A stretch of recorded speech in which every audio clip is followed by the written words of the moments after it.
জাতিকে একটি অনুকরণীয় নির্বাচন দিতে বাংলাদেশ বিমান বাহিনী প্রতিজ্ঞাবদ্ধ ও প্রস্তুত বলে জানিয়েছেন বাহিনীর প্রধান air chief marshal Hasan Mahmud খান।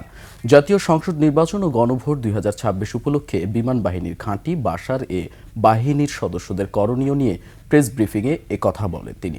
এ সময় তিনি বলেন, ভোটাররা যেন হাসি মুখে ভোট কেন্দ্রে আসতে পারে এবং নিরাপদে বাসায় যেতে পারে সেটি নিশ্চিত করতে হবে বিমান বাহিনীর সদস্যদের। বিমান বাহিনীর সদস্যদের ভোট প্রদান করার বিষয়টি উল্লেখ করে বলেন, ভোট দিতে গিয়ে কেউ যেন রাজনৈতিক কর্মকাণ্ডে জড়িত না হয়ে পড়ে।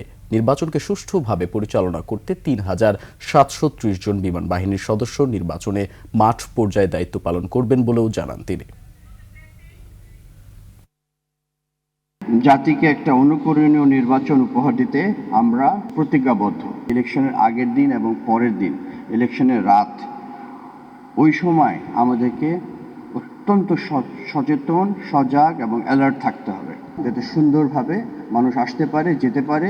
ভাবো যে আমি একটু রাজনৈতিক কাণ্ডে আমার মামা, চাচা, খালু, আমরা তো সবারই আত্মীয় স্বজন আছে, তার সাথে একটু দাঁড়িয়ে যাই, তাহলে হয়তো বা আমার ভবিষ্যৎ। এই ধরনের চিন্তাধারা থাকলে একদম মাথা থেকে ঝেড়ে ফেলো।